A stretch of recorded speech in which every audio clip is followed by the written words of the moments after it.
중국에서 공개된 영상에서 일본 외교 담당자가 중국 측에 고개를 숙인 모습이 온라인에서 화제가 되고 있는데요. 일본이 사전 협의 없이 공개된 영상이라고 문제를 제기하기도 했는데 지금 상황은 다카이치 총리가 위기를 자초한 셈이지요. 출범 한 달을 맞은 다카이치 내각은 중일 관계를 어떻게 풀어낼까요? 도쿄 연결해 자세한 이야기 들어보겠습니다. 신지영 특파원. 중국이 오늘은 수산물 수입 중단 조치까지 했는데 일본 정부는 어떤 반응인가요?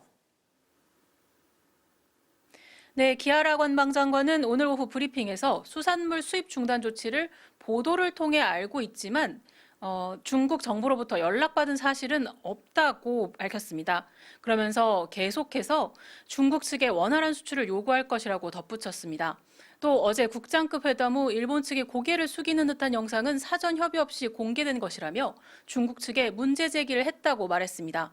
이런 분위기가 이어지자 일본 재계에선 어려운 상황이 당분간 계속될 것이라며 중국 현지 주재원들에게 각별한 주의를 당부하기도 했습니다.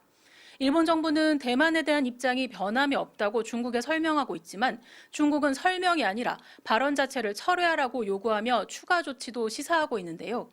양국 관계가 1972년 국교 정상화 이후 최악이라는 말이 나올 정도입니다.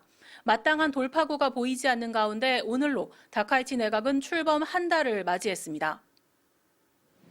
워라벨이란 말을 버리고 일하고 또 일하겠다는 포부를 밝혔던 다카이치 총리. 今、睡眠時間はだいたい2時間から長い日で4時間です。はい。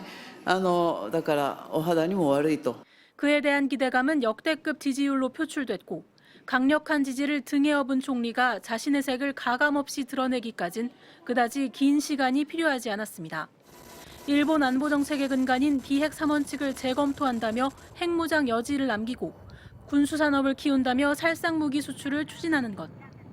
보수층은 반기겠지만 동북아 안보지형을 흔들어 중국과 한국 등 주변국을 자극하는 내용들입니다.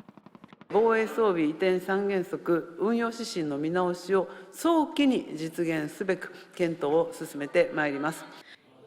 대만 유사시 집단적 자위권 행사, 즉 군사 개입을 시사해 중일 갈등의 방아쇠가 된 그 발언조차 지지층엔 강한 총리, 할 말은 하는 총리라는 인식을 심어줬고 이후 실시된 여론조사에서 내각 지지율은 오히려 상승세를 보이고 있습니다.